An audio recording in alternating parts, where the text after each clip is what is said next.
शाह से मुलाकात के बाद तेज हुई योगी के सिंघम की चर्चा। क्या बंगाल में मिल गई सबसे बड़ी जिम्मेदारी? आई ऐसी बड़ी खबर। टीएमसी के गुंडों में मच गई भगदड़। बंगाल की गुंडों की बड़ी धड़कन। योगी के भरोसेमंद अफसर को लेकर दिल्ली तक हलचल। क्या बंगाल में भी चलेगा योगी वाला सख्त मॉडल? हर कोई पूछ रहा। गुंडों की आएगी शामत। शाह ने दी है खुली छूट। अब मिलेगा ऐसा सबक 7 पीढ़ियां तक रखेंगी याद। योगी के सिंघम के आगे अब नहीं चलेगी बकवास। जानिए क्या है ऑर्डर। पश्चिम बंगाल की राजनीति में इस वक्त सबसे ज्यादा अगर किसी नाम की चर्चा हो रही है तो वो कोई नेता नहीं बल्कि योगी सरकार के सिंघम कहे जाने वाले अजय पाल शर्मा हैं। क्योंकि चुनाव खत्म होते ही ऐसी खबर सामने आई जिससे बंगाल से लेकर दिल्ली तक हलचल मचा दी। दावा किया जा रहा है कि अमित शाह से हुई अहम मुलाकात के बाद अजय पाल शर्मा को बंगाल में बड़ी जिम्मेदारी देने पर मंथन तेज हो गया है।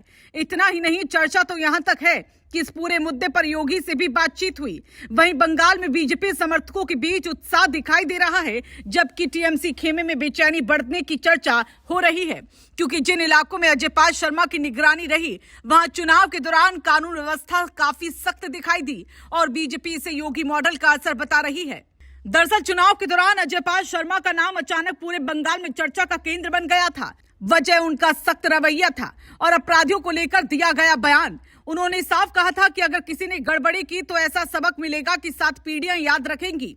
इसके बाद जिन इलाकों में उन्हें जिम्मेदारी दी गई वहां माहौल काफी नियंत्रित दिखाई दिया। बीजेपी नेताओं ने खुलकर कहा कि पहली बार कई संवेदनशील इलाकों में लोग बिना डर के वोट डाल पाए। अब बीजेपी की जीत के बाद चर्चा शुरू हो गई कि बंगाल में कानून व्यवस्था को पूरी तरह बदलने के लिए ऐसे अफसरों को बड़ी भूमिका दी जा सकती है। सबसे ज्यादा हलचल उस खबर के बाद मची जिसमें दावा किया गया कि अमित शाह से मुलाकात के बाद अजय पाल शर्मा का नाम बंगाल में लंबी तैनाती के लिए चर्चा में आ गया है।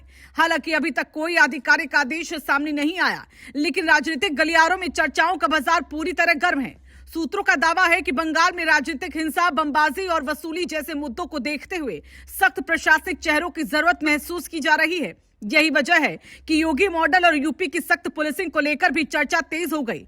आपको बता दें, अजय पाल शर्मा की पहचान ऐसे अफसर की रही है जिन्होंने यूपी में बड़े अपराधियों और माफियाओं के खिलाफ कार्रवाई कर अपनी अलग छवि बनाई। कई बड़े ऑपरेशन और गैंगस्टरों पर शिकंजा कसने के बाद ही उन्हें योगी सरकार का सिंघम कहा जाने लगा। अब अगर उन्हें बंगाल में बड़ी जिम्मेदारी मिलती है तो इसे साफ संदेश माना जाएगा कि सरकार अपराध और राजनीतिक हिंसा पर जीरो टॉलरेंस नीति लागू करना चाहती है। हालांकि इस पूरे मामले में अभी तक सिर्फ चर्चाएं और दावे ही सामने आए हैं। खुद अजय पाल शर्मा ने भी कहा है कि उनके पास फिलहाल कोई आधिकारिक आदेश नहीं आया, लेकिन इतना जरूर साफ दिखाई दे रहा है कि बंगाल में कानून व्यवस्था अब सबसे बड़ा राजनीतिक मुद्दा बन चुकी है। बीजेपी समर्थकों का कहना है कि लोगों ने बदलाव के लिए वोट दिया है और अब उन्हें जमीन पर सख्त प्रशासन भी चाहिए। दूसरी तरफ विपक्ष से सिर्फ राजनीतिक माहौल बनाने की कोशिश बता रहा है, लेकिन जिस तरह अजय पाल शर्मा का नाम लगातार चर्चा में बना हुआ है उससे साफ है कि बंगाल की राजनीति में उनका प्रभाव लगातार बढ़ रहा है। अब देखना होगा कि क्या सच में योगी के सिंघम को बंगाल में बड़ी जिम्मेदारी मिलेगी या फिर ये सिर्फ राजनीतिक चर्चा बनकर रह जाएगी।